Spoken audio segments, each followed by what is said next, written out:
Satellite कैसे launch किया जाता है। किसी एच हाइट पर सेटेलाइट लॉन्च करने के लिए हमें क्या करना पड़ेगा, और एच हाइट पर जब वो सर्कुलर ऑर्बिट के अंदर में चक्कर लगा रहा होगा तो उस समय उसकी ऑर्बिटल वेलोसिटी कितनी होगी वो हमने आपको बता दी। क्या देखा कि किसी एच हाइट पर जो सेटेलाइट सर्कुलर ऑर्बिट के अंदर में घूम रहा है उसकी ऑर्बिटल वेलोसिटी फिक्स्ड होती है। तो ऑर्बिटल वेलोसिटी का फॉर्मूला क्या है हमारे पास, √g_m_e upon small r। Small r is equal to r e plus h। तो जैसे ही हाइट फिक्स हो गई वैसे ही ऑर्बिटल वेलोसिटी फिक्स हो गई। तो all the satellite which are revolving at height h have same orbital velocity और orbital speed. If the orbital speed is same for all the satellite and h is same for all the satellite, therefore the radius of their circular orbit, that is a small r, is equal to r e plus is also same for all the satellite. तो h height पर जितने भी satellite move कर रहे हैं उन सब के लिए रेडियस, सर्कुलर ऑर्बिट की रेडियस फिक्स हो गई और उस ऑर्बिट के अंदर में उनकी स्पीड फिक्स हो गई। तो अब जरा देखिए, the time taken by the satellite to complete one cycle is also fixed. Time taken by the satellite to complete one cycle is how much? Means time period is equal to how much? The distance traveled, that is equal to 2 pi r upon speed, that is equal to v naught. The time period of a satellite is equal to 2 pi r upon v naught. R is the radius of circular path. ठीक है, तो अब जरा देखो v naught की value put करो। यदि r radius के सर्कुलर पाथ में सेटेलाइट मूव कर रहा है तो उसकी ऑर्बिटल वेलोसिटी कितनी होती है हम जानते हैं। तो इसलिए अब हमारे पास फॉर्मूला क्या बन जाएगा, t is equal to 2 pi r upon √g_m_e upon r, ये आ जाएगा। अब आप इस √r को भी ऊपर ले जाइए तो हमारे पास क्या आ जाएगा, 2 pi r into √r upon √g_m_e। ठीक है, तो क्या लिख सकते हैं कि the time period is equal to 2 pi r⁵ upon √g_m_e। Both side का स्क्वायर कर लें तो हमारे पास क्या आ जाएगा, t² is equal to 4 pi square into r³ upon g_m_e। Small r cube, ठीक है ना, स्मॉल r का क्यूब है। स्मॉल r क्या है, रेडियस ऑफ सर्कुलर पाथ। वापस बता रहे हैं कि ये स्मॉल r कितनी है, r e प्लस h। तो यदि मैं इसमें देखता हूं तो क्या देख रहा हूं, 4 pi square upon g_m is a constant, ये कांस्टेंट है। तो क्या देखा कि t² is proportional to r³। This is the Kepler's third law, ये केपलर्स थर्ड लॉ है। ठीक है, स्मॉल r की वैल्यू पुट कर दें। स्मॉल r कितना है, r e प्लस h। तो time period of satellite is equal to कितना जाएगा, 2 पाई, ठीक है, r e plus h whole raised to power 3/2 upon √g_m_e। ठीक है, तो क्या आ जाएगा, this is the time period of a satellite which is revolving around the earth. ठीक है, एट हाइट h। जो h हाइट पर सैटेलाइट मूव कर रहा है, रिवॉल्व कर रहा है, उसका टाइम पीरियड है। अब आप वापस देखिए, this time period does not depends on mass of the satellite, it does not depends on size of the satellite, it does not depends on shape of the satellite. ठीक है, तो ये तो केवल किस पर डिपेंड कर रहा है कि आपने किस हाइट के ऊपर सैटेलाइट को लॉन्च किया है, उसके ऊपर। जैसे जैसे आप h इंक्रीज करोगे, मतलब और ज़्यादा हाइट के ऊपर सैटेलाइट को लॉन्च करोगे, ठीक है, अपर ऑर्बिट्स में करोगे, तो जैसे जैसे as h increases the time period of satellite increases, as h decreases the time period of satellite decreases. इसका मतलब जो लोअर ऑर्बिट में सैटेलाइट होंगे वो क्या करेंगे, वो एक चक्कर लगाने में उनको टाइम क्या लगेगा, कम, उनका टाइम पीरियड कम होगा। जो हायर ऑर्बिट में सैटेलाइट होंगे उनको एक चक्कर लगाने में समय जो लगेगा वो ज़्यादा लगेगा, इसका मतलब उनका टाइम पीरियड ज़्यादा होगा। अगेन h मिनिमम कितनी, तो आपको पता है मिनिमम हाइट क्या रखते हैं, 100 किलोमीटर, 150 किलोमीटर्स। ठीक है, तो उस केस के अंदर में r में तो जो सैटेलाइट के सर्कुलर पाथ की जो रेडियस हो जाएगी, सैटेलाइट के सर्कुलर पाथ की रेडियस की जो मिनिमम वैल्यू है वो कितनी हो जाएगी, r e। उस केस के अंदर में उन सैटेलाइट का, उन ऑर्बिट्स में रिवॉल्व कर रहे सैटेलाइट का टाइम पीरियड भी क्या होगा, minimum. So the t minimum is equal to 2 pi into r e की पावर 3/2 अपॉन √GME। ठीक है, अब एक काम करें, इसको हम ऐसे लिख लें कि T minimum is equal to 2 pi और √RE/G सरफेस, क्योंकि मुझे पता है G सरफेस कितना होता है, G surface is equal to GME/RE²। तो RE²/GME is equal to 1/G surface.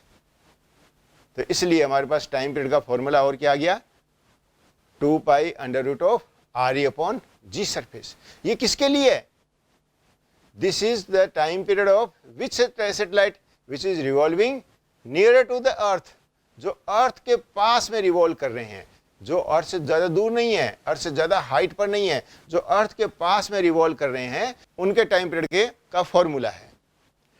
इसकी वैल्यू कैलकुलेट कर लो, 2 पाई RE और G सरफेस, ये सब फिक्स है, इनकी वैल्यू हम पुट कर लेते हैं, तो हमारे पास T मिनिमम कितना आ जाता है, 84.6 मिनट्स। 84.6 मिनट्स मतलब लेस देन 1.5 आवर्स।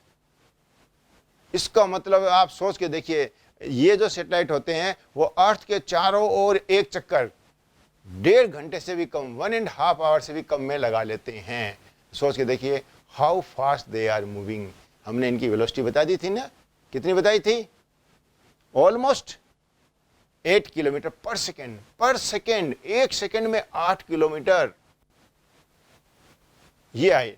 यदि हम आपको चलने को कह दें तो आप तो 1 घंटे में 8 किलोमीटर चलते हो, ये 1 सेकंड में 8 किलोमीटर चलेंगे। ठीक है, तो क्या देखा आपने कि जैसे जैसे अब हम और क्या देख रहे हैं कि यदि आप सैटेलाइट को हायर ऑर्बिट में लॉन्च करते हो, as the height of the satellite increases then the time period increases, तो टाइम पीरियड इंक्रीज होगा। अब हम चाहते हैं, क्या चाहते हैं अपने पास, ठीक है, let we want to made the time period of a satellite is equal to 24 hours. हम एक ऐसा सैटेलाइट लॉन्च करना चाहते हैं जिसका टाइम पीरियड कितना हो, 24 आवर्स, मतलब it takes 1 day to complete its cycle. एक साइकिल को अपने कंप्लीट करने के लिए उसको 1 दिन लगे, जैसे अर्थ को रोटेट करने के लिए में 1 दिन लगता है, वैसे ही क्या हो जाता है कि सैटेलाइट को भी एक अपना साइकिल कंप्लीट करने के अंदर में 1 दिन लगे, 24 आवर्स लगे। तो यदि ऐसा है, हमने T फिक्स कर दिया, जैसे T फिक्स किया तो इसका मतलब H फिक्स हो जाएगी, क्योंकि बाकी चीज़ें तो फिक्स है।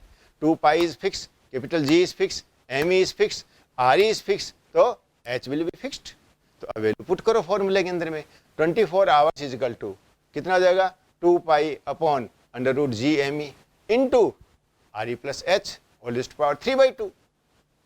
हम इनकी वैल्यू पुट करते हैं तो 24 आवर्स इज इक्वल टू कितना हो जाता है, 86400 seconds is equal to 2 pi की वैल्यू कितनी, 3.141 upon under root of capital G कितना 6.67 into 10⁻11 into ME mass of earth वो कितना 6 into 10⁻24 kilogram, then into RE की वैल्यू कितनी 6.4 into 10⁻6 metres plus H and whole raised to power 3/2। ठीक है, यदि हम इसे अब सॉल्व करें, ठीक है, इन वैल्यूज़ को रख के अब इसको हम आगे सॉल्व करते हैं तो हमारे पास H कितना आता है, H is equal to 5.6 RE। 5.6 RE, 5.6 RE is the height of that satellite. Which satellite? Whose time period is equal to 24 hours. उस सैटेलाइट की हाइट है, मतलब उस सैटेलाइट को अर्थ से हम इस हाइट पर कितनी 5.6 RE, इतनी हाइट के ऊपर हम उसको लॉन्च करना पड़ेगा। इसका मतलब उसके सर्कुलर पाथ की रेडियस कितनी हो जाएगी, तो सर्कुलर पाथ की radius small r equal to कितना होता है, RE प्लस H। ठीक है, तो यदि हम उसके सर्कुलर पाथ की रेडियस देखें तो वो स्मॉल r इक्वल टू कितना देगा, 5.6 RE plus RE equal to 6.6 RE। RE की वैल्यू पुट करके देखें तो ये कितना आता है, ऑलमोस्ट 42,000 किलोमीटर के आसपास आता है। ठीक है, तो इस सर्कुलर पाथ के ऐसे सैटेलाइट की जिसका टाइम पीरियड 24 आवर्स होता है, उसके सर्कुलर पाथ की रेडियस ऑलमोस्ट 42,000 किलोमीटर्स होती है। इतना ही याद रखें, बहुत ज़्यादा एग्जैक्ट आपसे कोई पूछेगा नहीं, इतना भी याद रख लेंगे तो भी बहुत है। क्या याद रखेंगे कि सर्कुलर पाथ की रेडियस 6.6 आ रही, हाइट कितनी है 5.6 आ रही, और उसको सॉल्व कर लोगे तो ये कितनी हो जाती है, ऑलमोस्ट 42,000 किलोमीटर्स। अब जरा देखो, ऐसे सेटेलाइट की आपने हाइट फिक्स कर दी, किस हाइट पर होगा, तो जैसे ही आपने हाइट फिक्स कर दी वैसे उस सेटेलाइट की वेलोसिटी भी, ऑर्बिटल वेलोसिटी भी फिक्स हो गई। सेटेलाइट काफ़ी हाइट पर है, यदि एच आप जानते हो, एच यदि आप इंक्रीज कर देते हो तो सेटेलाइट की ऑर्बिटल वेलोसिटी क्या आ जाती है, कम। तो इस सेटेलाइट की, किस सेटेलाइट की, जिसका टाइम पीरियड 24 आवर्स है, जिसका टाइम पीरियड 24 आवर है, उसकी ऑर्बिटल वेलोसिटी कितनी होगी, तो put the value of small r at there या put the value of H at there. आपने वैल्यू पुट की किसके अंदर में, orbital velocity, again orbital velocity is equal to under root of G M E upon small r is the radius of circular path. इसके circular path की radius कितनी है, 6.6 आ रही, तो आपने इसकी वैल्यू पुट की, वैल्यू पुट करोगे तो ये कितनी आ जाती है, ऑलमोस्ट 3 किलोमीटर पर सेकेंड। तो वह सेटेलाइट जिसका टाइम पीरियड 24 आवर्स है, जिसका टाइम पीरियड 24 आवर है, उसकी ऑर्बिटल वेलोसिटी आ जाएगी ऑलमोस्ट 3 किलोमीटर पर सेकेंड। ठीक है, तो कोई भी सेटेलाइट लॉन्च करते हैं वो हम इससे ज़्यादा हाइट पर लॉन्च नहीं करते हैं। क्यों नहीं करते हैं, ठीक है, उसका कारण भी हम आपको बताएंगे। ठीक है, जब हम आपको क्या पढ़ाएंगे, जियो स्टेशनरी सेटेलाइट, ठीक है, तब हम इनका कारण बताएंगे कि भाई आप किस हाइट पर सेटेलाइट को लॉन्च करोगे, और सेटेलाइट को जो भी सेटेलाइट आपको लॉन्च करना है उसकी आपको मैक्सिमम हाइट क्या रखनी है। मिनिमम हाइट हमने फिक्स कर दी कि हम उसको कहाँ रखेंगे, अर्थ के एटमॉस्फेयर से बियॉन्ड रखेंगे। तो हम करीब 80 किलोमीटर तक अर्थ का एटमॉस्फेयर मानते हैं, तो हम उससे भी बियॉन्ड अपने पास, इसलिए मिनिमम 100 किलोमीटर और 150 किलोमीटर की हाइट के ऊपर हम सेटेलाइट को लॉन्च करते हैं। ठीक है, तो ये बात आ गई किसकी अपने पास है, time period of A satellite.